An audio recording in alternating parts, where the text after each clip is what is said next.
We see so much about what AI can do, right? The Yeah. tasks, the problem solving, it's everywhere.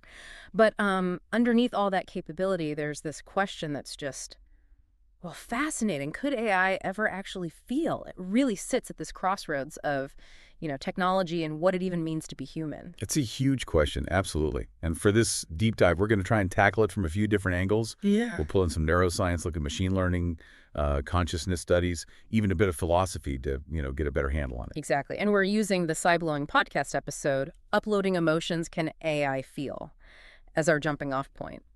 Think of this as us unpacking their main arguments, their key insights, really trying to grasp where things stand right now on AI potentially having real emotions. So, where do you even begin with something this big?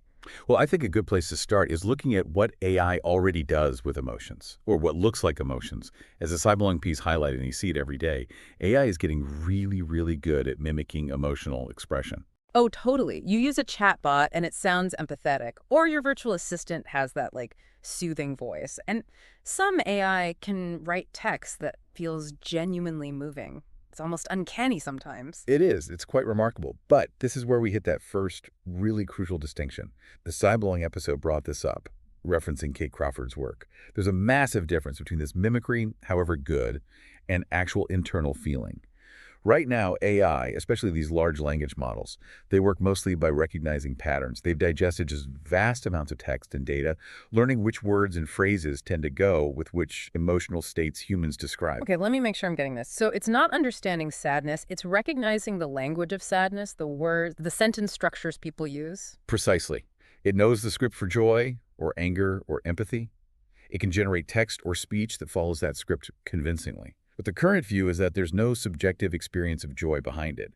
It's simulation, really sophisticated simulation, but not the feeling itself, not like we experience it. Right, like a method actor who can cry on cue but isn't necessarily feeling the character's grief inside.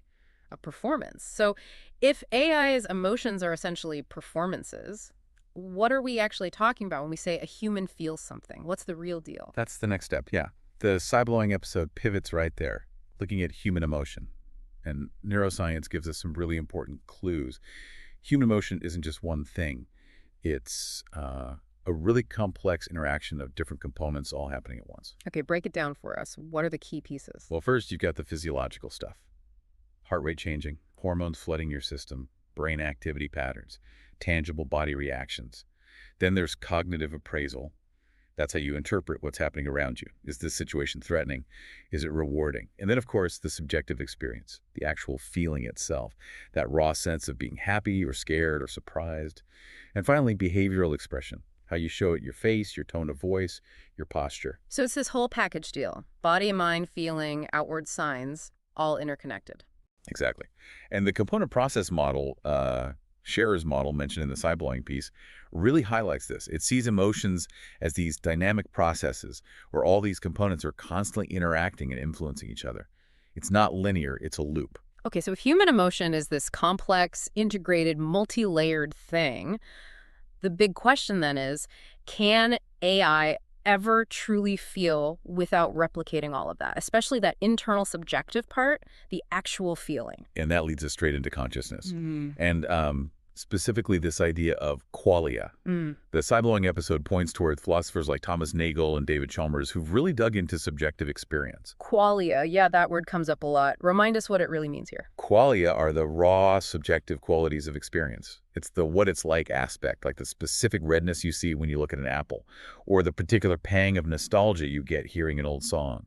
That unique internal texture of the experience. Oh, okay. So it's not just processing red as data, it's the actual personal sensation of seeing red. Exactly. And Chalmers, who the Sci-Blowing episode references from his 1995 work, he framed the hard problem of consciousness, which is basically the massive challenge of explaining how physical stuff, neurons firing in the brain, can possibly give rise to this rich internal subjective world of qualia. Right, the jump from physical processes to inner experience, that's the mystery. It is. And the point here, connecting back to AI, is that while AI can process information and mimic behaviors associated with emotion, it doesn't have the biological wetware, the brain, the nervous system, the body chemistry that we currently believe generates our conscious experience and our qualia. So the argument is no biology, maybe no real subjective feeling, Yeah. even if it acts the part perfectly. That's a central line of reasoning.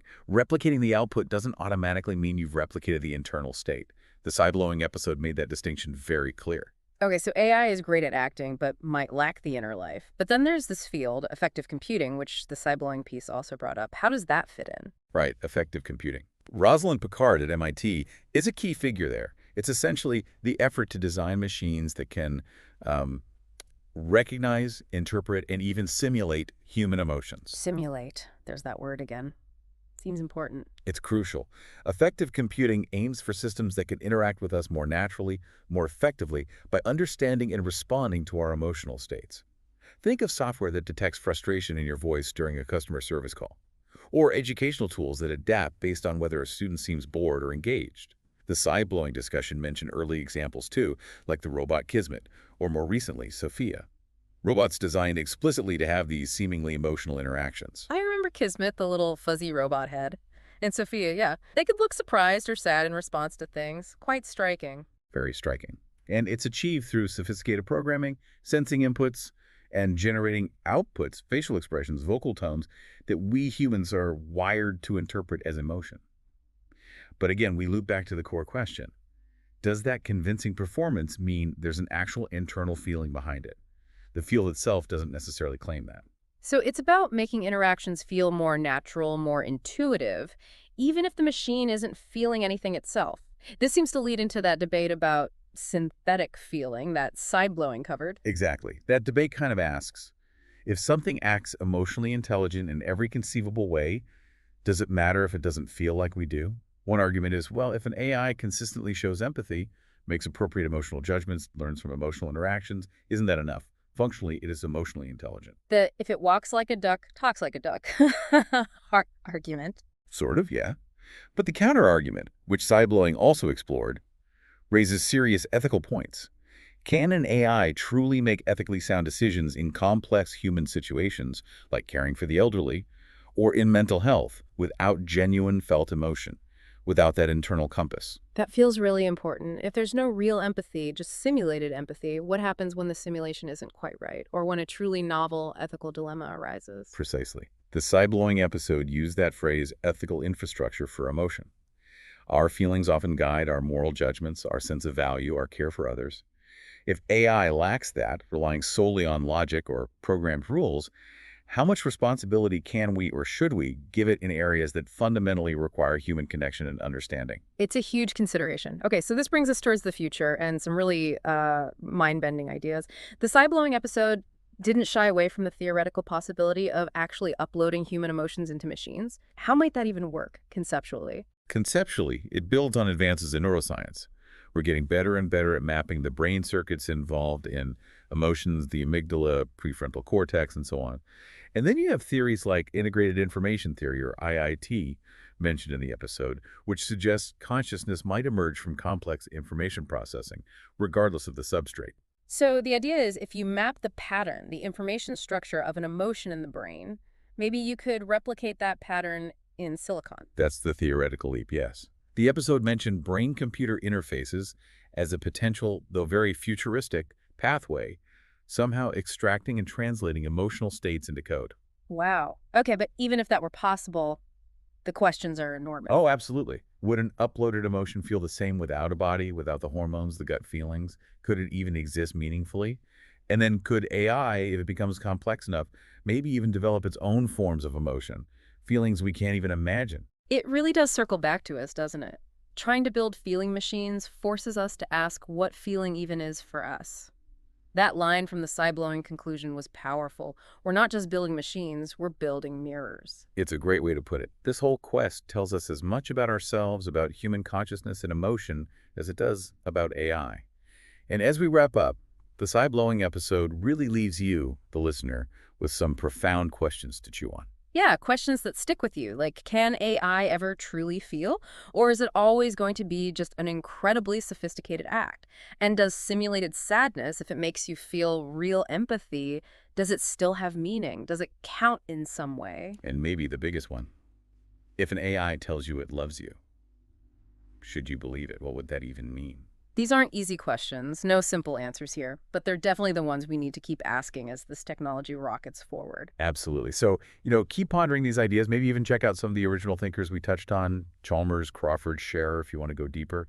This has been quite the journey, really, from AI acting to consciousness itself and into the far future.